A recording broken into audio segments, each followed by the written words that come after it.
Ya barnama mootummaan najala kaage abdi oromoo buuftamu wadi tara sirraa fuudhee sillee gasi darba.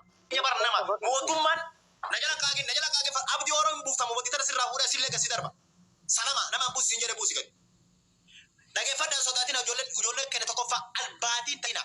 Yoo nu fixan waliin nu fixan. Yoo nu qaban waliin nu qaban. Takka sodaatina waan walloon hojjette hin hojjanna. Isaan tu karaa baase karaa akkana kophee afaan kaayanii miskiina edda qabanii ijoollee lama akkasi bulchaan. Isin akkana bulta akkana oolta gurba. Yoo dhufee mee nama saasu sun laallaqame mee dhiira. Ilmaan nadhoo ilmaan goonni nadhoo jechuudha. Ilmaan haadhara. Abbas interview gora. Akkanaan isin beeka wallahi.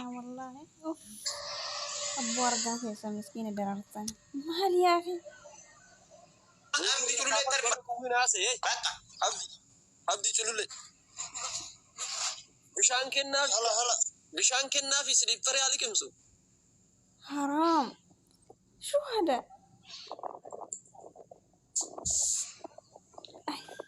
Interview tadi katanii Ramza. Deebi'aan interview godhaa fi uummata hattuu kana irra deebi'aan interview godhaa fi. Qoyaadhaa qotaa.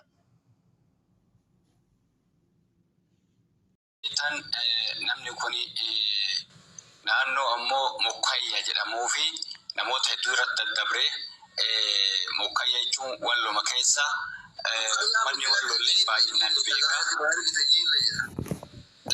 Ka'ammaa jiillee miti ka'ammaa Caffaroobii cirratti bakka jedhamtu kaduraa jechuun kaduraa suni maal ta'e yoo jette Oromoo keessatti dhalatu malee Oromoo qulqulluullee miti. Warri walloo kanaan durallee dubbatee ture atillee dhageette sadacha waan jedhamu tokko jira.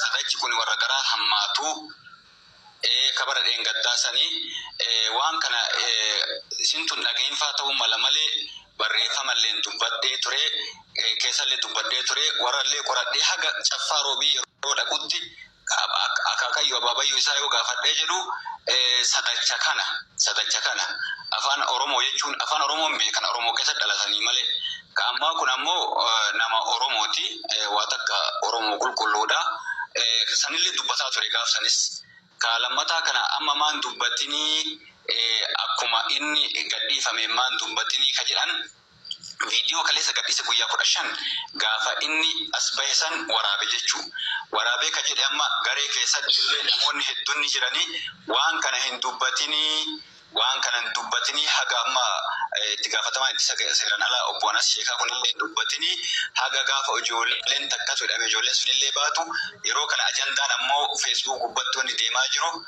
Oromoo godinaa walitti buutii tokkummaa Oromootu dhabamaa yeroo ammoo ummata walloo waraanni gara maraamarse kana keessatti waan akkana kana yeroo dhagaanitti ammoo miidhaa guddaa fiduu danda'a ka jedhu asirratti ammoo waan kanaaf booda aanse jechuu amma ammoo maa dubbattee ka jedhuuf namoonni hedduun sababaa kanallee dubbataa turellee simtuun dhagahin malee garee keessatti illee saba biraa hin tuqina wanni waan godhaa ture namuma keenyaa jedhe afaan baafannee dubbatuufillee nama qaanfachiisa waan nama qaanfachiisati sababama kanaaf meeyoo falli argamee namni amma kun haga tokkoyyuu aga kaleessan dubbadheerraa lashiin takka argamtee jirti manguddoon hedduullee argamtee jirti dhukkuba tokko yoo dhukkuba isaa waan inni ta'e beekan dawaa isaallee argan ka jedhu waan kanallee dubbadhee jechuu anillee itti gaafataminsa qaba namni hedduulleen akkuma ta'ama jettu kana gaafin kun irraan oolu gorullee gaafatamuun keenya oolu mallaqa kanallee uummatarraa ana guure maatii sanillee hin deebine uummata Oromootillee hin deebine ufii birriin qabamtee jirti sababaa kanaan ammoo namni hedduullee miidhamee ture waan nu qaanfachiise jechuu akkuma isin qaanfa namni marti rifatu kana sababaa kanaaf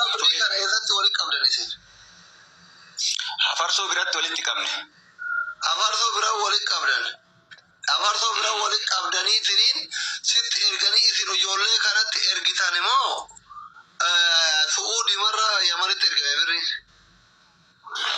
akkana ta'e dubbiin mallayni ankawanti abbaarratti bu'e ankawanti abbaarratti birri miliyoona takka bu'e ankawanti abbaarratti birriin ni buute yeroo birriin buute jettu abbaa mucaa amma abbaallee bira teessee communicationii aanallee fidee dubbiin tun akkanatti kaatuun beekame. Birriin tuni mucaan akka ta'e haa ta'e yoo carraa ta'ee bahee haa ba'u moo birrii tana hin kafaltanii lakki mucaan keenya nu haa ba'u malee haati gaggabu waan fedhe haa ta'u mucaan keenya birriin haa nyaatamte yoo mucaan ajjeesan malee nu haa ba'u birrii hin kafallaa ka jedhu warrillee. Jarattiileen ammoo yoo yaadattaate sagalee argite keessatti gaafa ijoolleen amaara qabsan osoo amaara tokkochaa miti amaara guutuyyuu qabdanii abbaa kiyyaa osoo qabdanii fiddanii ani gadin dhiisuu ka jedhu achirra hafarsoon fa'allee warra mormaa ture waan kana ijoolleen ennu usmiyyoon fa'allee achirratti warra falmaa ture jechuu lakki mucaan bahuu qabaa mucaan haa bahu birrilleen haa nyaatamtu malee mucaan bahuu qabaa boodarra ammoo eega mucaan bahee irratti ilaalla ka jedhu yoo kanaayyuu ani anasiin fa'aa wajjin dubbadhee anka wanti kanaa fi sarratti isin erginennaan Suudii keessatti ergamu jedhanii nuti dan Yamanitti ergame yookaan osoo birriin ergin dura anasii kanatti ergee jechuu lakkoofsa kana qoradhu jedhee namicha kana akka irratti bu'u kana in erginee akkuma birrii irratti erginee mucaan gadi baanan hordoffii irratti godhuu eegalle jechuu walumaan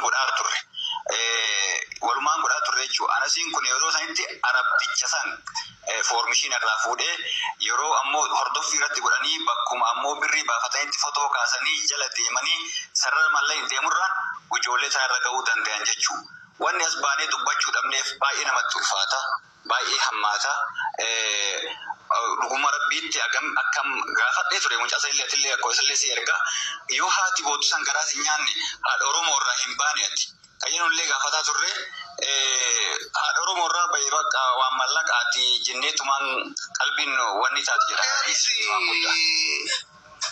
Garaa nama nyaatu jira nyaannellee jira tokkofa anama akka adreesiti jechuudha. Mucammaan kunu mucammaan tumame sunu jechuudha. Haadhaaf abbaan dhugaa qaban garaa dhale. Sagalee gurballee dhageenye jirra walumaan. Viidiyoo duratti malee viidiyoo booda kaartaa waliin taphannaa jedhe. Mucaan immoo gaaf galgala ummata galateeffatu guyyaa hidhaa oolaa ijana hidhanii gaara nageessanii galgala irraa nama kana Oromoo kana fidanii tumanii walun agarsiisanii mucaan shira kana akkatti dhoysuu maaliif barbaachise kunoo eega bakka takka waliin dalagan hunduu warra re'ee dalagu eega ta'e